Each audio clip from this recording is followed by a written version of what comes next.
All right, we're gonna get this started. I appreciate y'all coming out tonight. My name is Dr. Heath. I'm the new Assistant Vice Chancellor, Dean of Students here. Welcome to the Man Cave. Ladies, we haven't forgot about y'all. We got something in the works for y'all as well. I need y'all to help us put this Bronco on the rise, and so we're gonna show the world that what the things that we're doing down here in Bronco Land.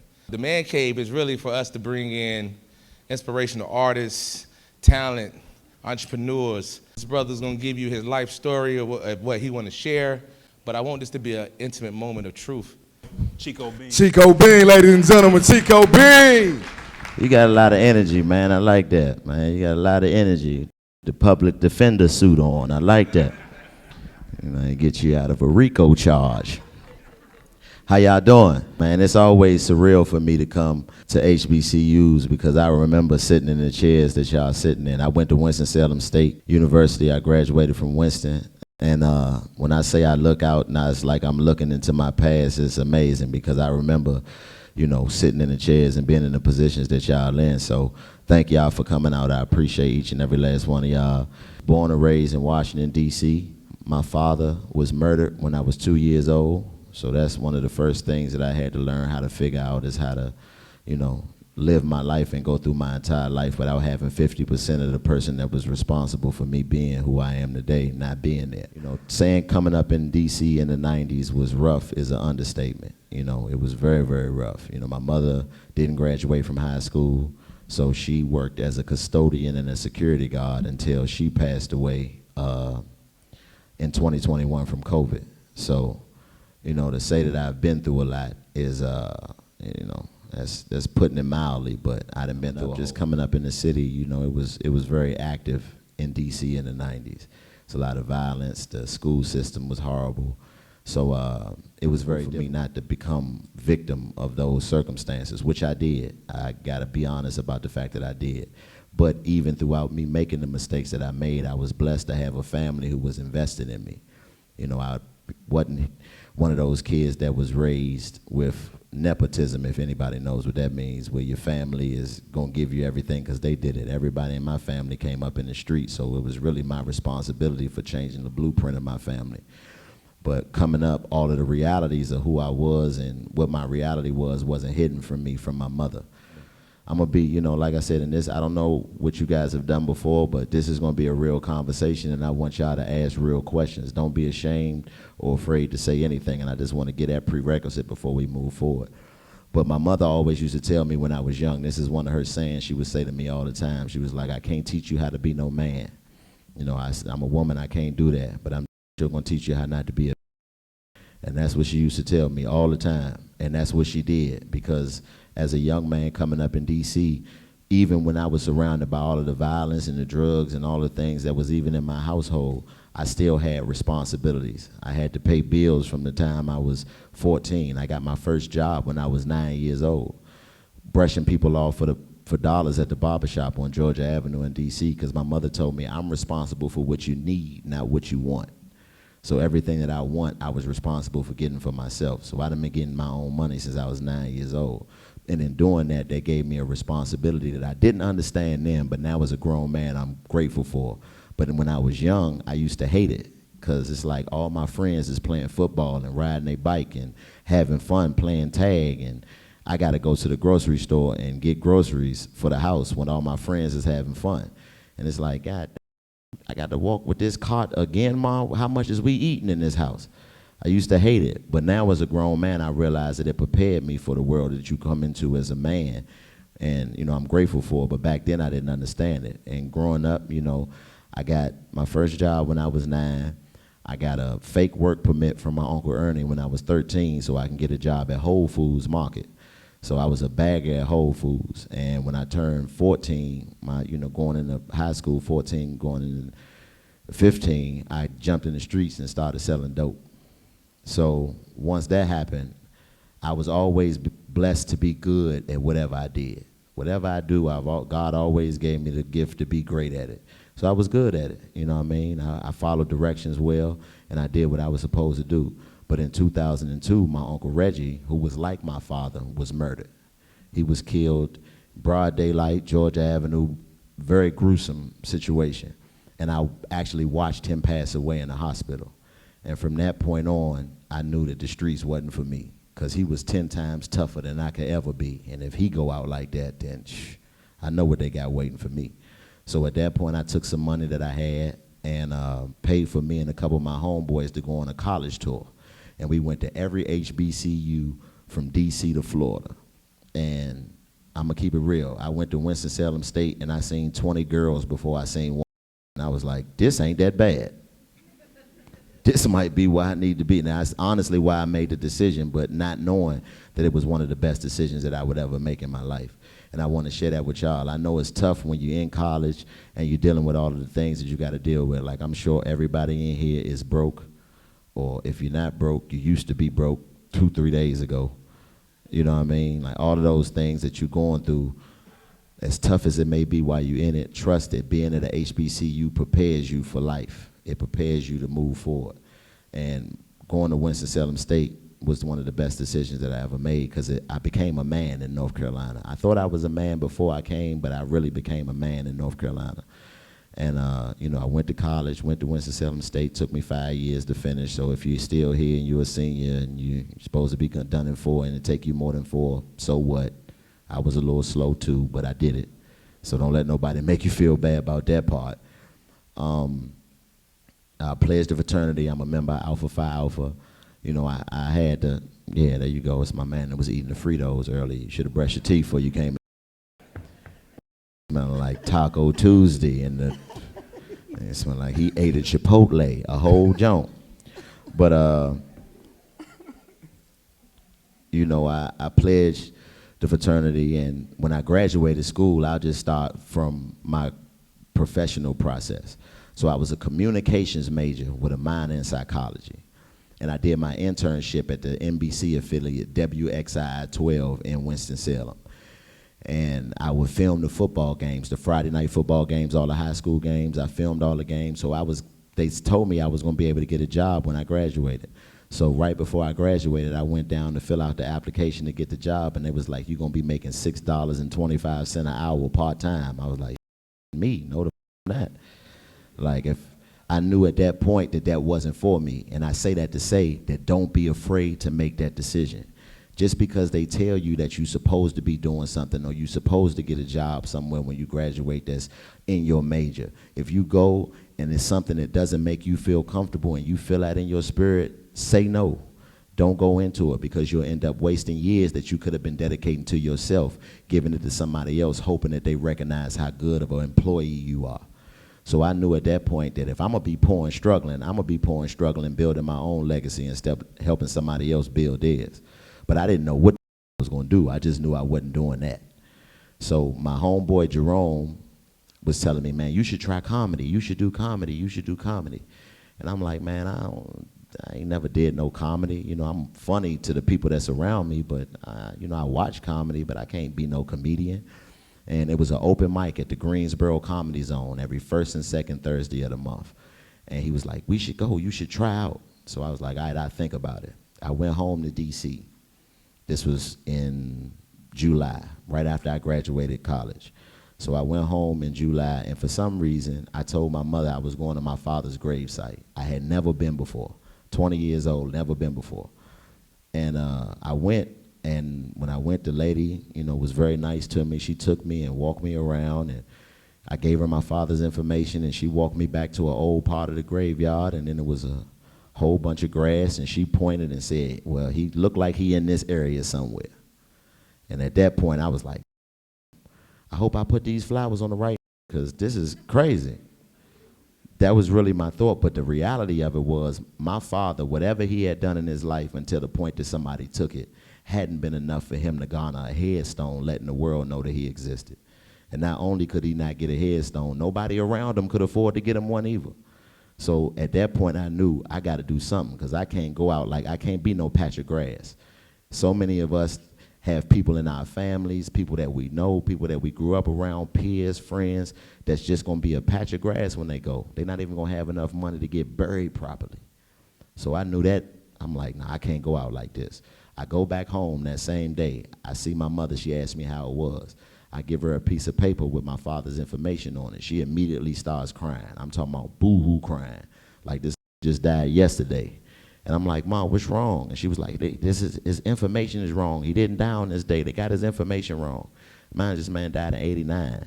But she was crying like he just died the day before. And at that point, it let me know, even though I didn't know this man, for him to have the type of influence on this lady, like I saw my mother fist fight before I ever saw her cry. My mother was a G, but this broke her down immediately. So that means the power that he had over this strong person that I watched growing up my whole life be a soldier, that means that was within me. So I got the ability to utilize what he didn't have the chance to. So I went back to North Carolina and I told my man Jerome, I'm gonna go to the comedy club, I'm gonna do comedy. I go to the comedy club, I get on stage for 4 minutes, and I remember my first joke. My first joke was about Obama. This when Obama was running for president. And I was like, well, if Obama win, I want the inauguration to be like a black cookout. People singing the national anthem. We need to get Frankie Beverly to sing Before I Let Go, Fried Chicken and Hennessy, Incredible Hawks, all type. I want to see a black president. That was my first joke that I ever told on stage. And I did my 4 minutes, I got off stage, and when I got off stage, it might sound like a movie, but when I got off stage and my feet hit the floor, I said, this it? This is what I'm supposed to be doing. And I've been doing it ever since that day. But it was a process, because when I started, ain't nobody paying no money for no open mic comedians, period. You gotta pay. Like when I first started, they used to have what was called bringer shows, which means if you bring 5 people to see you, you don't have to pay to perform.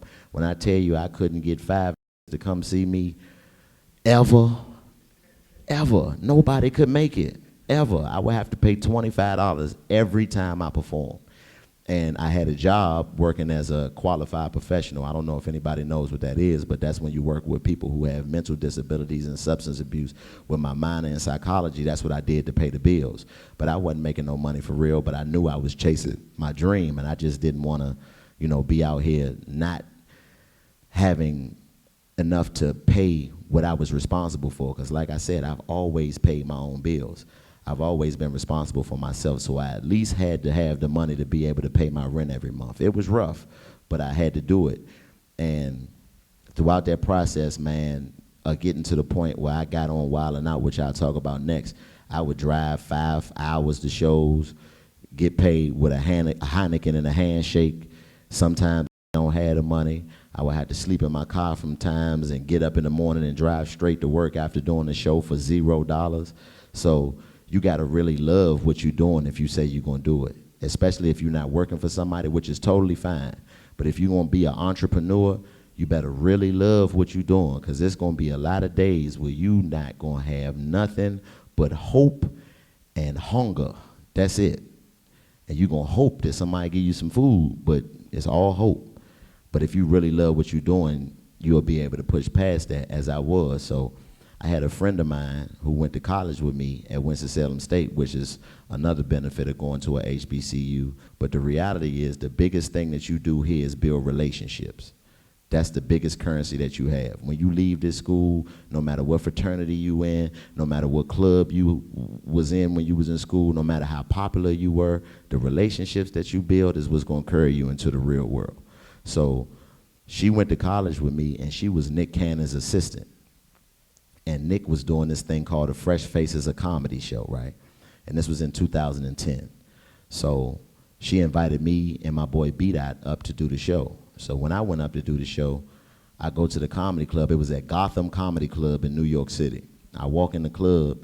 The dude was like, "You performing tonight?" I'll never forget him. He's like, "You performing tonight?" I said, "Yeah." He said, "Well, you can't say the N-word. You can't curse. You can't talk about this. We can't talk about that. We're going to see if you're really funny." And in my mind, I'm like, yeah, that's all I was going to talk about. What am I supposed to do?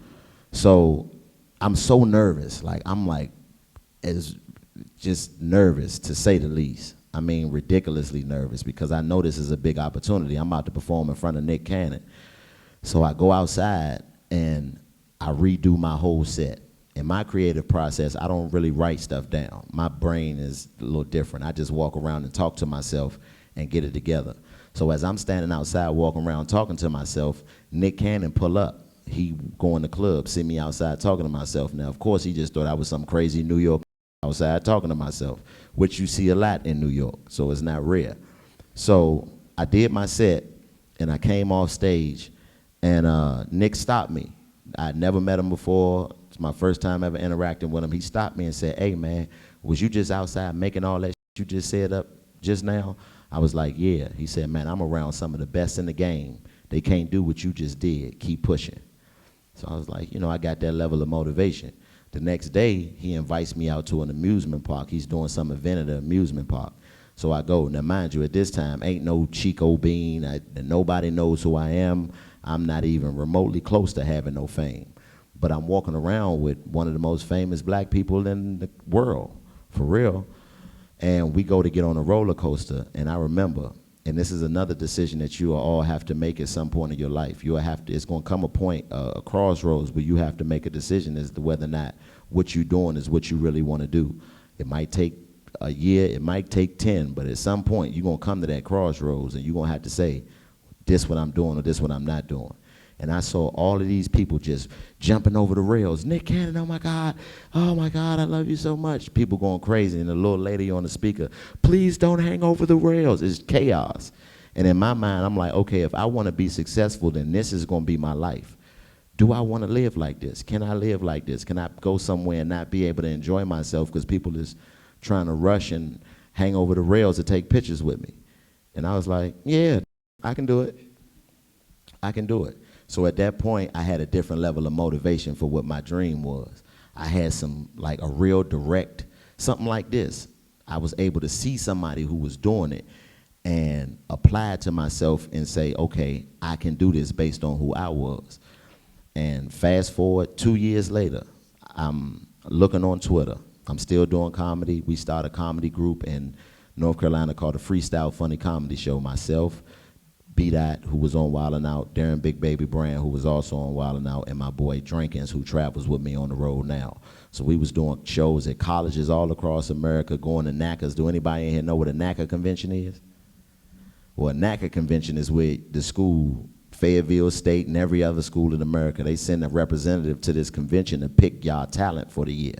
So all the people y'all come see perform, if they lame, it's y'all fault, because y'all got to pick better representation. I look at my Twitter, and I see that Nick Cannon tweets that he's looking for new talent for Wildin' Out. He's like, man, I'm looking for the fresh new faces. So immediately I hit my girl Dolly. I'm like, Dolly, is this real? She was like, yeah. I said, what I got to do? Because literally that day, may sound like I'm being facetious, but I'm not. That day I found out I was getting laid off from that job I told y'all I was working. You know what I mean? 2012, the North Carolina did a big budget cut, and one of the first things they did was cut the mental health funding, and I was a product of that. So I found that I was losing my job on the day I saw him make this tweet. So I'm like, Dolly, whatever I got to do, I don't know what it is, whatever I got to do to get an audition, let me know. So Nick ends up having an audition in Charlotte. It wasn't a real one. It was just something he was doing because he worked on the radio at the time. So he was just doing it as a promo run. He was going to different states having Wildin' Out auditions, when in reality he was just doing it for radio promo. So I went to do the audition. Me and my man B-Dot drove to do the audition. And mind you, at this time I was driving a Saturn Vue. This was my car. It had 238,000 miles on it. I had so many orange lights glowing on my dashboard, could have landed a plane with my it was ridiculous. So I go to do the audition, right? And when I walk into the audition, Nick was like, oh, there go my man that talked to himself. So he remembered me. And at that point, I was like, okay, I got to make an impact. I got to make an impression. Because in my mind, this is my opportunity. So I do the audition. There was a dude that used to work with him named Dorian. And he wasn't laughing at nobody. I was able to see and watch the other auditions. Was sitting there with the right face like the whole night. So I was like, forget Nick, I'm gonna make him laugh. So I immediately went in and was going on him. I was like, man, I think your man, something wrong with Slim. Has he been listening the whole time? And then everybody in there dying because I'm talking about him. He can't even hold it. He trying to be mean and not laugh, but I killed the audition, right? So after the audition, Nick says, yeah, man, I'm gonna go ahead and keep it real with you. Ain't none of these gonna make it, but you dope. So what I need you to do is come to the real audition. Don't even worry about this. This was just something I was doing. I need you to come to the real audition. I need you to be in New York next Monday for the real audition. So I'm like, oh, okay, cool. Now in my mind, I just found out I was losing my job. I don't have no bread at this time. So I'm like, am I gonna get to New York? So what I did was I took some clothes that I had, because I've always been into fashion. I always buy nice clothes. I took some clothes that I had to Plato's Closet. Anybody familiar with Plato's Closet? You ever sold clothes to Plato's Closet? See, I'm just like you. But I took some clothes to Plato's Closet to buy my plane ticket. So I get my plane ticket up to New York. I go to do the real audition.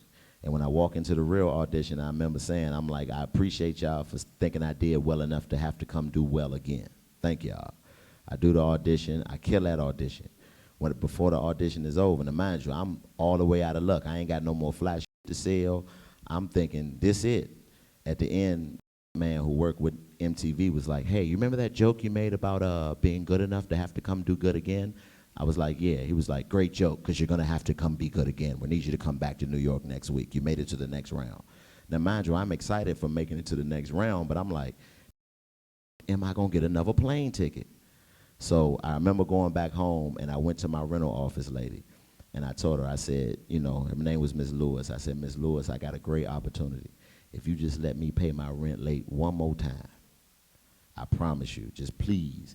And she was like, I don't know what you got going on, but you ain't never asked me so nice, so whatever it is you need to do, go ahead, baby. So I took the last bit of money I had, literally the last money I had, and bought another round-trip plane ticket to New York the next week. I go back to New York the next week, and this is the group audition. This is when everybody that they picked from all the different places came and auditioned for the show. So I remember me and Los walked in.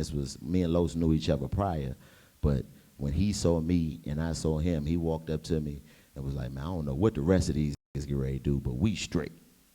I was like, you bet. That's the attitude we went into with it. So we killed our audition. I go home, don't hear nothing for 2 weeks. I'm like, man, did I make it or did I not make it? Because, I mean, you don't even understand that level of anxiety and anxiousness. I'm like, I got to know something, because at that point, I'm like, if I don't make this show, I got to figure out what I'm going to be doing for some money. You know what I mean? Like, in the meantime, because I never felt like I wasn't going to make it. I just felt like it might not have been at that time. And that's the thing that I share with y'all as well. I never felt like I'm doing the wrong thing. Sometimes I feel like I'm doing it the wrong way, but I never feel like I'm doing the wrong thing. So I go, I'm waiting, and I get a call from this dude named Nile Evans, who's the producer for Wildin' Out Now, the head producer for Wildin' Out Now, but at this time, he was just calling talent. And he called me and was like, yeah, I'd like to speak to Mr. Bean. I'm like, yeah, this is Mr. Bean. He was like, yeah, this is Nile Evans from Wildin' Out. Just want to call you and tell you, you know, you did great doing your auditions and everything. It was dope, but we're not going to be able to bring you in the workshop. I was like, and I waited a couple minutes. I'm great. Tell him thank you. He was like, yeah, you ain't going to have to workshop. Welcome to the cast of Wildin' Out. This was in December of 2012. I got laid off the first Friday in January. That following Monday, I flew out to shoot Wildin' Out. I haven't worked a job since. And that's how I got on TV. But I'll share this with y'all. Me and my man, Great Debater Soup, was talking earlier. And I told him, I got on TV in 2013. I didn't start making money from what I was doing until 3 years later. So I'll give y'all a chance to get, how much y'all think we got paid for our first season of Wildin' Out? Take a guess. Huh? 3,000? You say 3,000 a show? Okay. For the first season? Okay, 1,500, okay. 100 or so, okay. Ty, what you think, Ty? What you think, Ty? I already told him, so yeah, I told him. But it ain't no band, what's the name? Ain't no band or something? I mean, take a guess. What you think? 500. All right. All right. Well, y'all was close. She was the closest. Well, y'all was kind of in between. $1,000 an episode. That's it. And they only shot 16 episodes. So if you was on all 16 episodes, you made $16,000, excuse me, before taxes. And then after taxes, you made 7. So my first season of Wildin' Out, I remember my check was for $6,746.38. So it's like, I'm on TV now, and think I'm famous, and I got 6 G's. The f am I gonna do? But that's what Wildin' Out is. Wildin' Out is not gonna make you rich. Wildin' Out will put you in position to make yourself rich. So I already was a hustler. So I'm like, I'm about to take this opportunity. Me and Lo specifically, we was like, we on TV now, and we just gonna hit the streets with the TV credit. But the thing that really broke us open was that first old school battle. When people saw that first old school battle, I remember I got on Twitter. I probably had like maybe 1,300 followers at that time. I get on Twitter after the old school battle go off TV. I got 700 mentions. I thought my broke. I'm like, ain't no way there's many people talking about me. And everybody was talking about that old school battle. So from that momentum, I was able to hit the streets and hustle. And for that next 3 years, it was all that. It was hustling, back to back, hustling. And then in 2016, I had finally saved up $50,000. That was my goal. I've always made 5-year plans for myself. This is how it worked for me. I make a 5-year plan, and it'll be 5 points on the 5-year plan. And I can't move to the next point until one is accomplished. And what let me know that I was doing the right thing is I was on my like 5-year plan, only 3 years into doing comedy, because I was knocking them goals off because I was really doing it. So my last thing on the last 5-year plan that I made before 2016 was to save up $50,000 that I didn't owe nobody. 50 racks that was just mine. And I had told myself a long time, even when I was in the streets, I was like, if I ever get 50 G's, I'd never be broke again. So I just took that mentality and was like, if I can save up $50,000 that's just mine that I can do what I want to do with, I'd never be broke again. 2016, I saved up that $50,000. And from that point on, I'd never be broke again. I'll give Chico another round of applause, man. Thank you. So we're going to transition. We're going to work the floor. I'm pretty sure you guys have questions. So he's going to answer some of your questions, and he'll pass the mic around. And so yeah, and like I said, man, whatever your question is, I ain't in no rush. Whatever your question is, whatever you want to know when it come time for that, feel free to ask, no matter how wild you may think it is. Hey, Chico. Hey, thanks again. And for those who do not know me, I know you all know Dr. Heath. My name is True Pettigrew, and I'm working in partnership with Fayetteville State University to bring amazing talent and success stories like Mr. Chico being to the campus. So thank y'all for having me. Thank y'all for having him. Let's give him another quick round of applause. So in listening to your story, man, and you and I, we've talked a little bit before. Yes, sir. One of the things that stood out to me was the willingness to do what other people won't do. When I'm listening to you, the ability to do it was always there. What changed was your willingness to do the things that other people won't do. It's not like your ability to do what other people can't do. There's a lot of people that are funny that's not out here getting it. There's a lot of people that have an entrepreneurial mindset that's not out here getting it. There's a lot of people that can freestyle that's not out here getting it. So it's not necessarily the ability to do what other people can't do. What I heard from you was your willingness to do what other people won't do. I mean, it took a lot of investing in yourself and overcoming a lot of adversity to get where you are.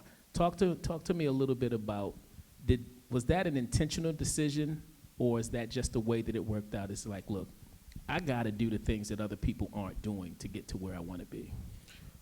It was really muscle memory for me, because like I said, growing up, I was raised in an environment where I had to do those things that everybody else wasn't doing.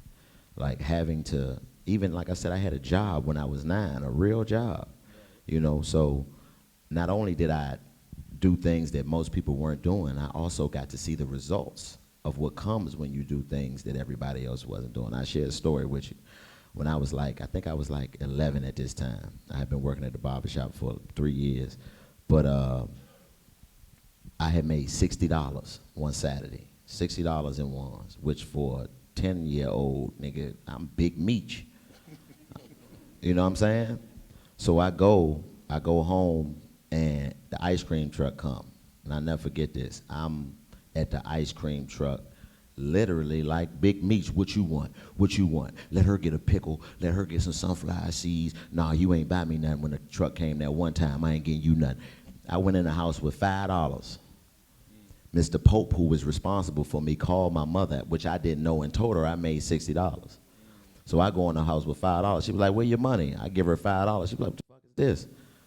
And I had to tell her what I had did. And there was 2 valuable lessons that I learned. One, she told me, man, you better not ever give your money to no strangers before you bring it in here to your mama. Because whatever it is you did for them strangers needed to be done in this house, which is the truth. But I also realized when you got $60 as a 10-year-old, you can get to do whatever you want them to do. Was letting me ride their bike, keep their Sega games, all that. I was the greatest in the world. So that's what people don't understand about the results of doing the things that people don't want to do. You're going to be one of those people who reap the benefits. A lot of people don't talk about the real benefits. Everybody always talks about the pitfalls and the things that happen and make you have to be, you know, standoffish with your own people. But the reality is when you do the hard work, everybody want to be a part of the success story. So even remember I told you I couldn't get 5 people to come see me when it was $5? Now I can't keep them same people from trying to make me believe that they was at every show when I was starting. Everybody, you know, I been knew you was gonna make it, baby. I been knew you. You think you can give me 2 tickets to come see y'all when y'all come into? No, because the tickets is $150 now. I was trying to give them to you when they was 5, and you wouldn't take them. But that's what happens when you do the things that people aren't supposed to, what the people aren't willing to do. You maximize the ability that you have to do those things, and that's the best gift in the world. Talking about the people, the kids that you bought all the stuff for, the people that tried to claim they was down from day one. But I also heard you talk about the crew that you had when you were at Winston-Salem, Right. and how they rocked with you and inspired you and moved you and motivate you. How can you, and the last time I was here, I don't know how many people were here last time, but one of the messages that I shared with them is surround yourself by people who want more for you than they want from you. Correct. Right? How were you able to make that distinction of ensuring that you kept your circle tight enough where you knew it was people that wanted more for you, but didn't necessarily want anything from you? That's easy to determine. When people show up when they don't have to. When people do things that they don't have to. When people do things that you don't ask them to do. Even if you don't necessarily accept it, the fact that they're willing to be there. Like one of my dudes from my neighborhood just called me when I was driving up here, just to say, what's up? Just to holler at me. Because he said, man, I don't want you to think I just holler at you whenever you're in town and I want tickets to a show. And he don't even know how much I appreciate that. I share this with y'all. Like I said, I lost my mother in 2021 to COVID. May 4th, 2021. Changed me forever. Because that was my partner. My mother raised me in reverse. That hard childhood that I had with them man responsibilities, once I became a man and was out here doing what I was supposed to do, she was the sweetest lady in the world. Called me every day, baby, let me know when you make it. So the last 13 years of our relationship were completely opposite than the first 13 years of our relationship. And when I lost her, it was the first time I ever felt loneliness, because I've always been very self-sufficient. But I lost my mama. I remember walking out of the hospital room after watching her die, just like, what is this? What is this that I'm feeling? And I did a show in D.C. a couple months after she died. But at this time, I'm still in the twilight zone, because I ain't really accepted that she's gone. This time, you know, it's almost 2 years removed, and everybody that my mother used to filter out that I didn't have to talk to because they were scared of her, now get to come to me directly and beg. And to know that people who are supposed to love you was just asking me how I was doing to ask me for something right after that, because I knew I wasn't ready to go home, because these are people who really know me. And you know that I will embarrass all of us. Everybody, you know this about me. You know that not only do you know I will do it, you know you have the ability to be able to trigger that because of who you are to me. So I had to make a decision to postpone my own show to get to a point where I was comfortable enough to have the conversations that are necessary. Because it's not always about the people who want more for you than they want from you. Sometimes you can't avoid the people who want more from you than they want for you because they're attached to you by blood, or you grew up with them, or they're your people, so you can't avoid them. But you don't need to. You just need to develop a mentality within yourself to make it easier for you to deal with them. For me, it was this. I told everybody in the city, you can come see me wherever in America for free, except for in Washington, D.C. When I'm in this city, you got to pay to come see me because you ain't really got to do no supporting to get up out your bed and drive 3 blocks. If you come to Baltimore, I got you. You won't have to pay a dime. Anywhere else in America, you can come see me for free if you're one of my people. But when I'm in this city, if you're not going to pay to see me, then you can't come because you're taking a seat away from somebody who wants to pay to see me. And all of that is just encompassed upon you understanding the difference between who wants more from you than for you, and who wants more for you than from you. Some of those people you can't avoid. So you just got to develop within yourself a mentality that helps you deal with whichever those people are. You know what I mean? And the people who want more for you than from you, sometimes you get frustrated with them because they short themselves. My cousin is my brother. Like, me and cousins, but we grew up like brothers. This won't come to a show. I be begging him like, come out now, cuz, you know I don't be wanting to deal with all that. Because he can't take it. He can't take to see that he know is just there to eat lamb chops and drink liquor for free, sit there and tell me how much they love me. He can't take it. So I miss out on somebody who I want to be there because the people who need to be there are in his position. So it worked both ways. It's a responsibility, but you know, you can deal with it if you do it the right way. I appreciate that. We have a question back there. So with the newer generation, Did you hit rock bottom? You got that Dave Chappelle, Tyrone Bigum's hat on. You all right, young? You need a hug? You just came straight with the rock bottom question. You good? yeah, I'm just you, man. Go ahead, young. I'm just. yeah, but I'm saying, so like with the newer generations, we see a lot of success stories because there's more things to be successful on, like TikTok, Instagram, as far as that. Yes, sir. But like, we expect these things to be instant. So Right. how did you make that distinction to be like, yeah, I might be at my bottom, I might be at my bottom later on in life, but I still got to keep progressing. Sometimes luck plays a part in your journey as well. A lot of people don't want to talk about that or give luck its credit, but I was lucky because I didn't have to deal with what y'all have to deal with. I started at a time right when social media was, it was only Twitter when I started doing comedy. So I didn't have to deal with all of the that y'all have to deal with. Everybody's highlight reel 24/7. Because ain't nobody showing you the on Instagram. They showing you their highlight reel. So I didn't have to deal with that. So I got lucky in regards to my personal journey because by the time I got to fame, I was already numb to what social media entails because I'm an old soul, you know what I mean? I feel like I was born in the wrong era. I'm supposed to have been grown in the 90s. So a lot of that don't affect me, but I give y'all credit for having to deal with a lot of shit that we didn't have to deal with. I graduated college in '08. Like, y'all got to deal, man, I couldn't imagine waking up and seeing somebody that was at Fayetteville State when I was a freshman at Winston-Salem State, and this got a Benz and 2. I'm like, what am I doing wrong? How did he accumulate this? And this is the same age as me. I didn't have to deal with that. I had no idea what y'all was doing at Fayetteville State until I drove my ass up here to do something up here with one of my homies from DC that went to school here.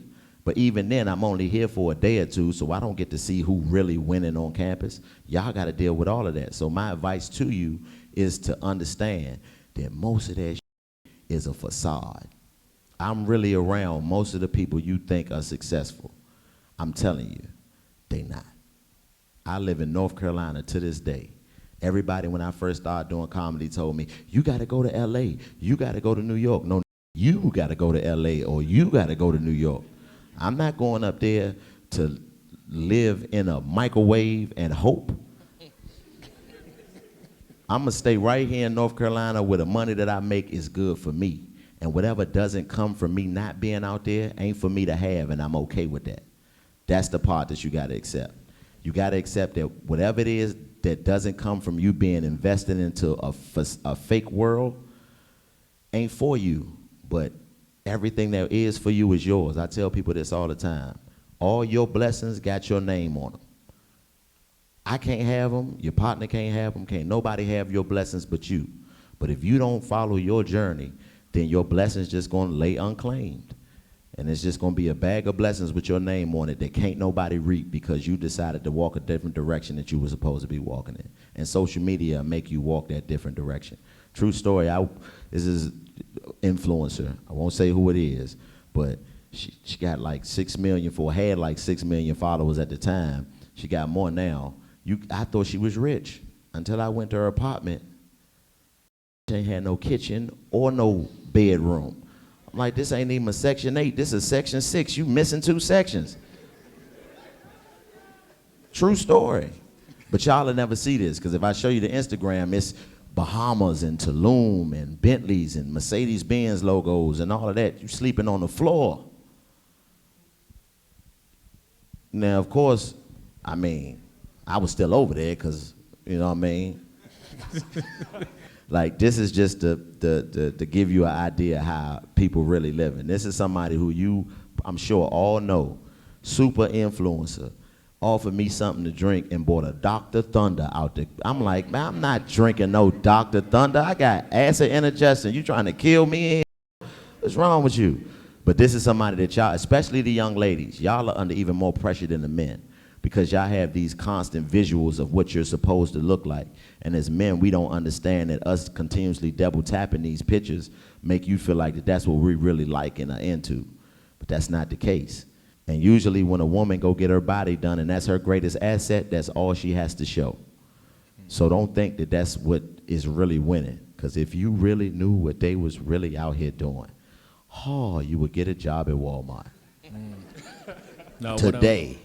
Run your race, right? Exactly. Don't look at yourself in somebody else's mirror. Like, what's for you is for you. And I think this era of social media can really mess you up by comparing yourself. Yeah, you to can't other help people. it. It's impossible. Like I said, I couldn't imagine having to go through what y'all go through with all of the social media. I salute y'all for having the ability to be able to navigate it, because there's no way when I was sitting in them chairs, if I can see the rich person at all the HBCUs, or who I assume to be rich at all the HBCUs around the country. Y'all got to deal with that. You know what I mean? Like, but at the same time, you also have a tool that we didn't have the benefit of utilizing in social media. Because if you are an entrepreneur, you do something for yourself, you can blow up off of it. So you need it, you can use it, and you're supposed to use it. Just don't let it shape your idea of who you are as a person in doing so. Well, I think, like you said, it's a tool, right? And depending on how you use the tool, you can use a tool to build something, or you can use that same tool to destroy something. It's a tool, and it really depends on how you use it. You're going to use that hammer to build a house, or you're going to use that hammer to tear your house down. I heard you mention after you. Time out real quick. My man got a birthday party. Tomorrow. He on the fly with no shirt on, holding a stereo. Y'all some Fayetteville State. I'm gonna let you know. But I did tell Charlotte. you Well, that I was gonna promote it. I'm from Charlotte. Just gotta get it I out mean, the way. you're here now. I don't care where you're from. You But must have nah. left your shirt in Charlotte when you took that picture for that flyer too. I'm not even gonna lie. I was in Fayetteville during that video There shoot. you go, but- all the way. But what's your question, but big listen, dog? So I heard you mention the hustling aspect after you got on the TV show Wild 'N Out, Right. and you didn't really go into it. So I have 2 questions. Just let you Okay. know. But what did you do regarding hustling that made you, you know what I'm saying, make more money? Was it merchandise or? No, it was the investment came in the NACA conventions that I was telling you about. We were paid to go to these conventions and pay to get on to perform. So how I break down how NACA works. So if you go to a NACA convention, like this would be a showcase, like for Fayetteville State. I come in, y'all all sitting here, I will come up and perform for y'all, and y'all determine as to whether or not I'm somebody you want to bring for the whole school to see. So we would go to those all over the country. They have like the big one, which is nationals, but they have individual ones, because it's every college. Every single college in America has a budget every semester that's dedicated. You pay for it, for your entertainment. So they have to bring people to perform for y'all every year, every semester. So we would go to ones all across, pay, load up in a van, and drive all across the country to get booked at these schools to make money. And once I got on Wild 'N Out, it gave me a face card. So now when I go, I don't necessarily have to showcase like I would have to before people knew me. Now they saying, oh, that's the dude. I was still the dude from Wild 'N Out at that time, but that's all I needed as an end to draw people in. And now it's like, ta-da, and that's how I sustain myself throughout the time. You know what I'm saying? What's your second question? My second question had to do with the with your major. Right. And I'm a communication major as well, and I'm into videography. Right. Did you stop completely? And because I heard you say that you had a videographer position, but you didn't want it. Yeah, I stopped completely. Well, like you could stop completely, like at any point you didn't want to work with videography again. No, it was over with. Is it because of the pay? Yeah. Yeah, I'm gonna keep it real with you. Now I don't know how to be dependent on anybody else's perception of me. It sometimes it can be a hindrance, but most times it's not. Like I don't know how to hope somebody sees my value, because I see my value. And if you try to make me feel like that I'm not as valuable as I feel to me, you tripping every time. So my passion for communications wasn't even a passion that I had. I picked the communications major because there wasn't no math in it. True story. But like I said, God has always given me the ability to be great at whatever I choose to do. So I was good at it. But one thing that I learned about communicate that I picked up most from my communications degree is the ability to communicate. I think that's something that we lose in our general field, or you might be videography, somebody else might be radio, television, whatever it is. Communications is about being able to communicate, and honestly, to me, that's my gift from God. My ability to be able to walk into any room and communicate with anybody, no matter how different we are or how similar we are. So that's what I picked up most about it. But once I started to do this, like I told you, I felt it in my spirit, like this is my journey. But when you think about it, I actually work in my field, because my major was radio, television. I'm on the radio and I'm on television, but I didn't take the route that they said I had to take to get there. So that's the thing. A lot of times we get so focused on the journey that we forget the importance of the destination. The destination is the most important part. I don't care how you got there. If you get to the destination, that's what means something. You might have took the highway. I took the main road, took the street. So as long as we going to the same place, it don't matter how you get there. My journey to the destination was different. I didn't take the highway. I took the long way, but it ended up working out. Let me ask you a question. So I know you told about your story, how you went to Winston-Salem, and we dealing with students, HBCU students, and was there ever a point in your career where you said, I can't do this no more, about to walk away? Because you think about it, as a college student, there's days you wanted to say, man, I ain't even trying to get this degree. So do you ever had those moments you're like, oh, in my career or in college? In college, and say your career. In college. Let's say your college, career. Plenty of time. When you got to go buy that book, that's $600. You tear them up, and then you go turn it back in. They give you $64 for it. It's like, man, come on, man. And like I said, I've always been responsible for myself. So there have been plenty of times when I was like, man, this school for the birds, because I always knew how to get money, and it's hard to know how to get some money and ignore that to do what's right. So, yeah, it was tough through college, man, being broke and not being able to, and being far away from home, not being able to just go to my mama's house and get my clothes washed and a hot meal if I wanted to. All that made me feel like, man, I might just want to go home and go closer to where I live. But I know me, I was active as a young man. So I knew that going home wasn't the right thing for me, because I tell people all the time, the opinions of strangers is one thing. But when it's your people telling you, like, you ain't eat today, they're not coming from being malicious. They really care if you ate today, and that affects you differently, because now you don't feel like you can get through it, because one, you got something to fall back on, and two, it makes you feel inadequate in the eyes of people who shaped who you are as a person, and you don't want to deal with that.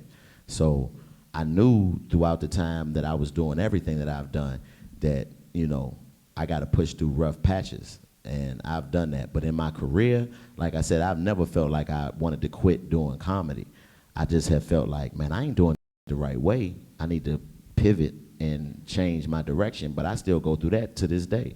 You know what I mean? I still deal with that all the time. You can't tell you how many times I've auditioned for stuff that I didn't get, or shot a pilot for a show that never came out, or whatever. It's so many different things that you go through in whatever you do that's considered to be failure. But I tell people all the time, I'm never concerned with no. Because if somebody tell me no or tell you no, in my opinion, you only got to figure out two things. One, knowing that whatever it is you wanted is not going to happen in this space. And two, how you feel about it. That's it. But yes is requires the effort, man. We us. You know what I'm saying? And that's what counts. So we share everything with each other. You know what I mean? We open, we disagree. When we disagree, we close the door, hash it out like men, and get over it. Because the greater good is the fact that it's one thing to be able to become successful. But when you're able to become successful with your partners, man, it's something else. I remember when Los had one car. He got 60 cars now. You know what I mean? Like, I remember when, you know, Los thing is cars. My thing is the fashion. I remember when I used to see Nick with outfits on, like, wait till I can buy that shit. I can buy all of it now. You know what I mean? Like, so this is the best way that I can explain relationships in the industry. If somebody was to come up to me and Los and Fly when in 2015, when we was really just getting started, and explain to us where we would be at right now, then I wouldn't even have believed. Like, trying to troll me? I'm hungry. But that keeps me in pocket. That lets me know that no matter where I am in this space, if I keep doing what I'm supposed to do, in 10 years, I'll be looking back on this thinking that this wasn't success, because I'll be so far ahead of what my own dreams are. I tell people that all the time. Like, that's the reason why I don't answer the question, where do you see yourself in 5 years? Wherever hopefully alive. Because if somebody would have asked me that when I first started at the Comedy Zone, I wouldn't have named half that I've done already. So I don't ever want to limit myself to what I can dream up in my mind. I'm just going to walk the path, because when you walk with God, you don't got to watch your step. It's simple.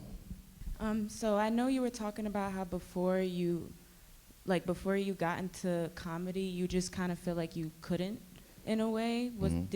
What kind of shifted between your friend bringing up, like, doing comedy, than you actually making the jump? Was it just you feeling like you had to? Did you actually believe? No, it was me going to my father's gravesite. I went to my father's gravesite and saw that he didn't have no headstone.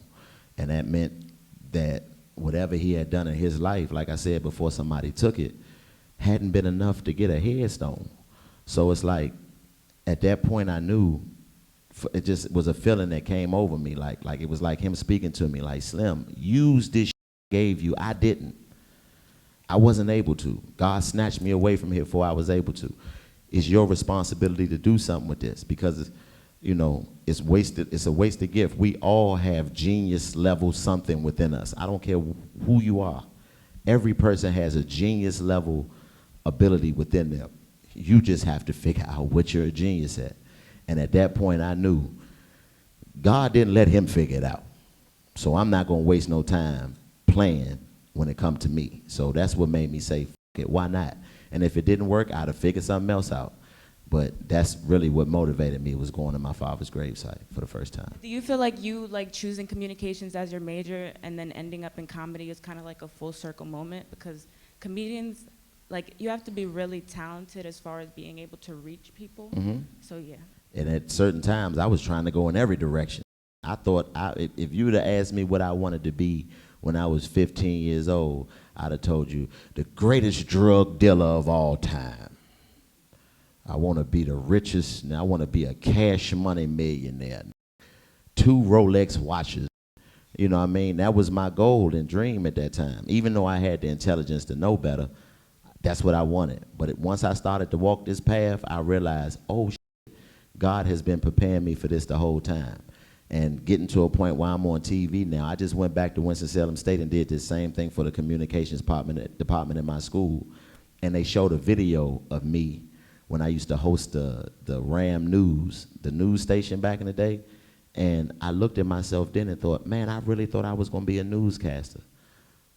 But like I said, the journey that I took was different, but the destination was the same. So, no, you know, once you figure out how you supposed to, what's your major, beautiful, if you don't mind me asking? Sociology? Yeah, you like the human mind. That's why you said that was cool, but see, I understand you. But, you know, whatever it is you want to do in that, it might not be you going to get a job with somebody as a social worker. It might be you being a motivational speaker to speak through children that way, but you still doing what you have a passion for. So don't trip off the journey. Just make sure your destination is set. On a deeper level, like what kept you motivated, like despite all the hardships that you faced when you were younger, like all throughout, like what kept you going? I had the responsibility of changing the reality of my family's trajectory. Like I said, I was always told that. My family always told me, you special. You supposed to do something. So that always set with me. So throughout life, I realized like that's the big part of us as black men. Like, raise your hand if you got a millionaire in your family that you can call right now. No, it's cool. If you got a millionaire in your family that you can call right now. 1, 2, 3 people, 4. Out of everybody that's in here, only 4 of us, or 5. 5 of us. 5 people out of every black person in here has a millionaire in their family. Now raise your hand if you got a billionaire in your family you can call. Nobody. Who you know? You know Bill Gates, he in your family?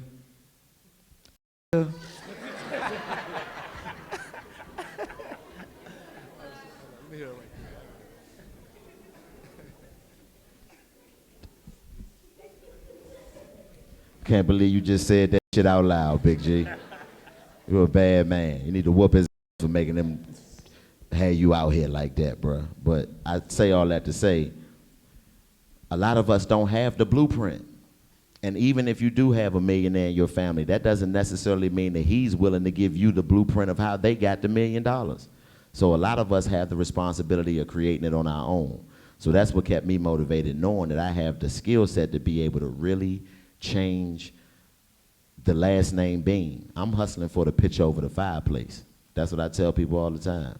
It's about the pitch over the fireplace with me, because I'm going to be gone. But my great-grandchildren going to be like, what did great-grandpa Bean do? And I'm going to be sitting on them. That's what it's about for me. So I think that's what kept me motivated. Now, mind you, did I know the way I know now throughout the entire time? No. But, you know, I like to think that's God's guidance and the grace that God has over me. I'm a firm believer in God. So I think that sometimes even when we blind, God he'll pull you in the right direction. You just got to be willing to listen. My question to you is, if you weren't so successful in being a comedian, where do you think you would have ended up in life? If I wouldn't have lost my uncle, dead or in jail, after I lost my uncle, I would probably say I would like to think that I would have been a motivational speaker, but I still think communication would have been in my journey somewhere, because just the way I attract people to me, like my whole life, strangers just come up to me and just tell me all their business, even as a little boy. Like, little man, do you know this bitch at the register told me that I couldn't use my stamps today? And I'd be like, no. But it's always been that. So I think that God would have probably guided me to be able to speak to and through people. But, you know, luckily I found comedy, so I don't have to figure that out. My question is... You look like Gunna. If I had a dime.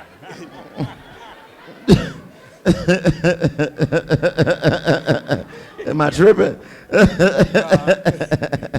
What's up with it?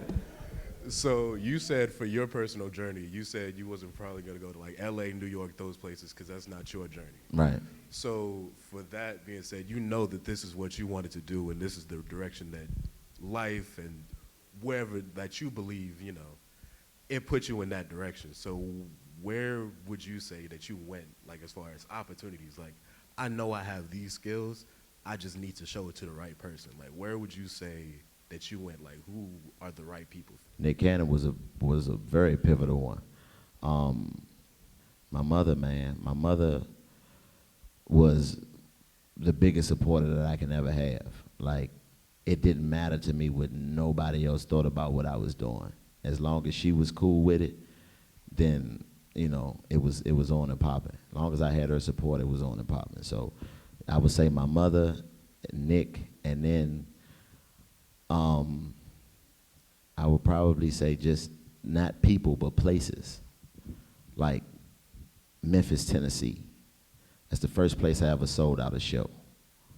That was necessary for me. Detroit, Michigan. One of the first places I ever had people stop their cars in the middle of the street to jump out and take pictures with me.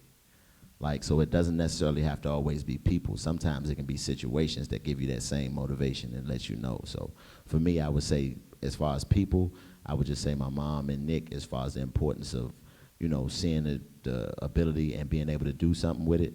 But for me, more, it's more the places that I've been. You know what I mean? The cities that I frequent, the Chicagos, the Detroits, the Memphises, the Oaklands, where these people embrace me like I'm from there, based on what I do. So that's a way of me knowing that what I do is impactful, because these people are from a totally different place than I'm from. But when I come to their city, they come show me love like I was raised in their house with them. So I would think that for me, it's more places than people. So where would you recommend for, like, you know, young black people who are more towards, like, you know, the industry of like film and things like that? Where would you suggest? Right here at Fayetteville State, listen, they are getting paid by you or your parents or the financial aid department for you to use all of this shit for free. Use the shit for free that you can use while it's free. Because the moment you walk across that stage and they hand you that empty booklet with Fayetteville State on the front of it, from that moment on, ain't nothing else free. This ain't even free for real, but you get to use it like it's free. So I would say start right here. Like, you got a camera in your pocket and you can utilize that. You don't have to go anywhere. They'll come get you if you raw. That's the reason why I never had to go to LA or New York, and won't. Because if you raw at what you do, when you get that opportunity, they gonna see it and they want some of that money. They want the money that they can make off you. So start where you at. And then if you start where you at, that'll take you everywhere you need to be, if you ask me. So sit down, man. I don't want to hear no question. You, Bill Gates, your uncle, Slim. Ain't nothing I can tell you that's gonna help you more. Call that and ask him what to do. Sit down. Ain't no talk to me. You got Bill. Like, we call him for us. I need some advice from your uncle. So I don't want to hear it, man. I'm just messing with you. Go ahead, G. So earlier you stated about the blessings having your name on it, right? Yes, sir. And so one of the things my parents taught me growing up, that a good name is to be desired rather than great riches. Mm-hmm. So amidst all the success in your life so far to this point, how do you keep your integrity? Keep my integrity? Man, Bill Gates ain't my family member. But no, in all seriousness though, man, I'm not affected by none of this. Like, this can all be taken away from me tomorrow, but I'll still be me. You know, for me, when I look in the mirror, the reflection that I see, I gotta be okay with that. And nobody else can shape that but me. So my integrity is based upon what I see when I look in the mirror. As far as how I treat people how I wanna be treated. Like, as far as taking pictures, I take every picture people ask me to take, because I still find it amazing that people want to document the fact that they saw me. And I take myself back to being a little boy. If I was a little boy in the mall and I saw Martin Lawrence and I ran up on Martin and say, Martin, could I take a picture? How would I have wanted Martin to treat me? That's how I treat people. So, you know, that is the biggest part. I don't want to put energy out into the world that's going to come back and affect those around me, because usually in my, you know, from my experience, karma don't always usually come back to you. You can be a fucked up person and nothing ever happened to you, but your daughter or your son or your mama or your brother or your sister will catch all the and all the from the way that you treated people in the world. So I don't want to put no bad energy out on me or mine. So I try to be and lead with love and treat people with the respect I want to be treated with. Hi, how are you? I'm well, lovely. I was gonna ask you because you said something about you have a 5-year degree plan. I mean, you have a 5-year plan. Yeah. So where do you see yourself 5 years from now with your career? Well, see, the thing is, my 5-year plans don't ever dictate where I'm going in my career. It dictates where I need to be to get to the next step of life. It don't have nothing to do with my work. My work is entailed in that, but usually I'll tell you my first one. My first one was to, once I started doing comedy, was to be a host at the Comedy Zone on the weekend. I did that within the first year. To be able to pay my bills off telling jokes, to be able to live comfortably for me. All of those things were the first thing, and I did all that within the first year. But none of that had to do with necessarily my career. It just had something to do with me being in a position to be okay with what I was doing every day and being satisfied with that. So I haven't even done one, honestly. After I got on Wild 'N Out, I stopped doing it because, like I said, in me writing those things down, I would have missed out on so much that I've accomplished already. Like, I got Nike commercials, I mean, Sonic commercials. I've done all types of stuff that I wouldn't even have thought to write down for myself. So now I just know, be good to people, treat people with respect, have integrity, and walk forward. And everything that comes to you will be for you. And don't be influenced by the shit that you don't want to do. I don't care how enticing it may be. Like, for example, I don't go to the club. I don't accept money for payment for promotion on Instagram.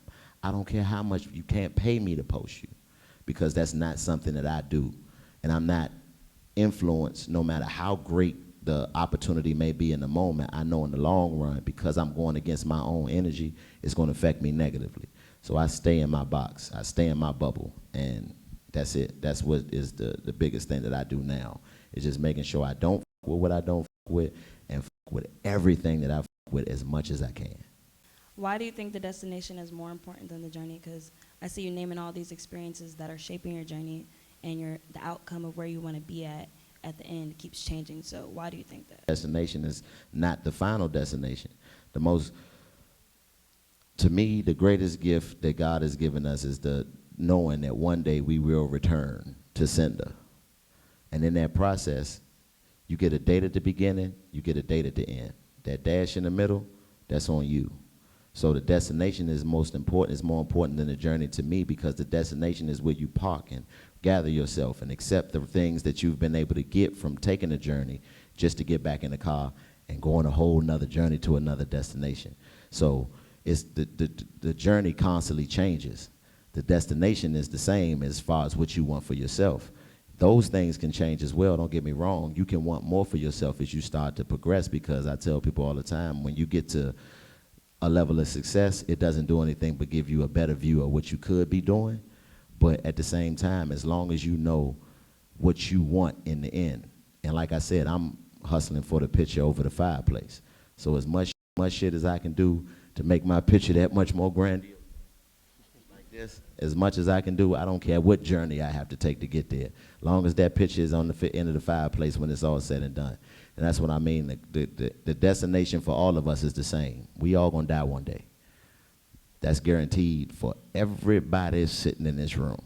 It's gonna happen. So that's the ultimate destination. So that's why I say the journey to getting to that point is all over the place. You just gotta enjoy the fact that each part that you stop at should be something you're happy to lay your head and enjoy. My question is, from your experience as a qualified professional, what advice do you have for me being an upcoming social worker? Where you from? DC. I can tell. I knew it. I heard it in his voice. I heard it from the way he talked. Honestly, man, the biggest lesson that I've learned in doing that work is to treat people the way that you want to be treated, no matter what their disability is. Because they had no control over what their disability is. You have control over how you react to it, though. So I've learned that even with the people that I work with that had autism and all of the different things. So you're an upcoming social worker. You read the DSM-5? Do you know what it is? Let's go, Matt. Exactly. That right there, when you read that, swallow, Slim. You can't just be. And that's Frito Man. Is that my man Frito Man coughing, Slim? Hey, man, get him a mask. But no, once you read that, for me, this is what helped shape my perspective too.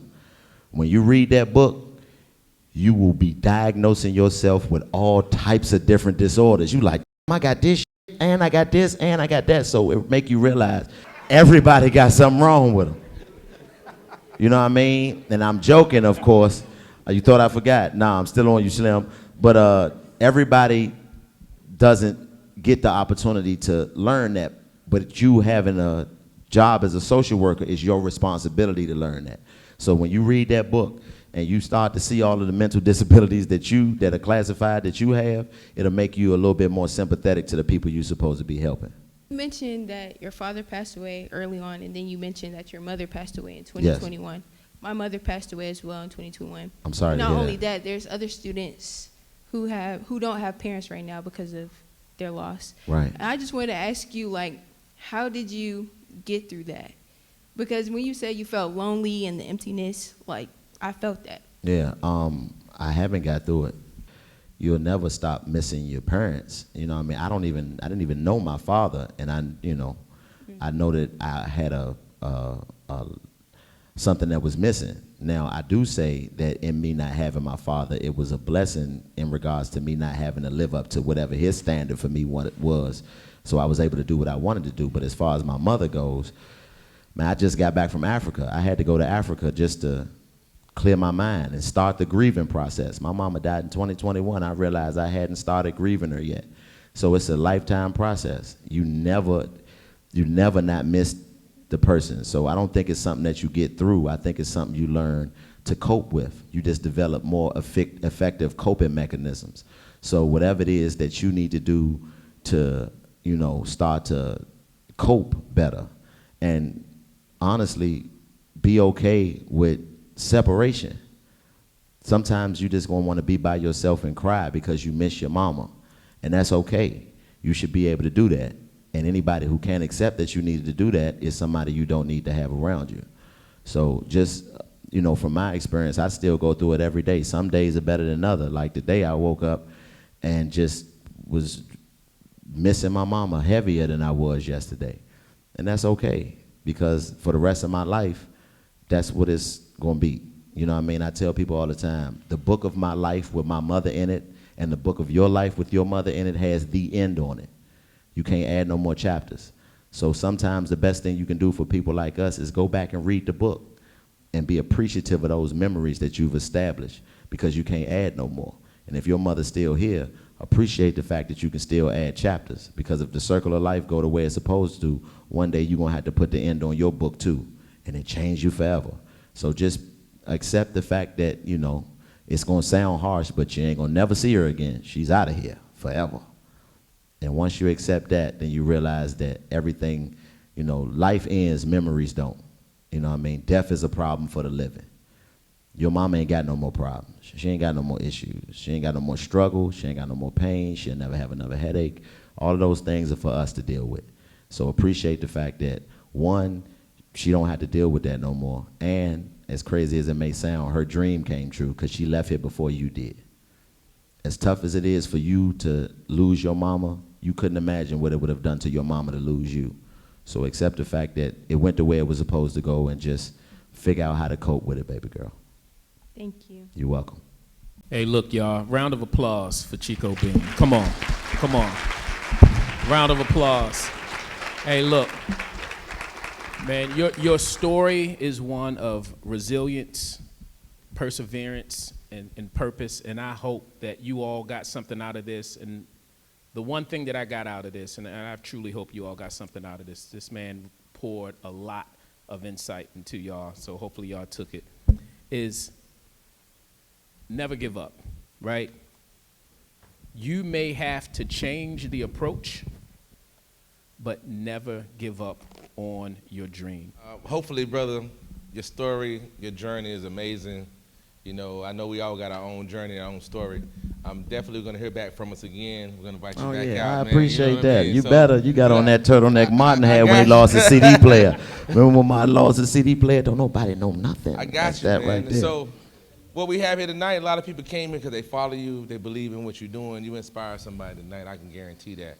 And so students, this is the journey. I just got here, man. I've been here since December. Congratulations, so, Black man, man. as y'all assistant vice chancellor, I promise to bring you talent like this. In this We do show love. So we show love, Fayetteville State, right? We appreciate that.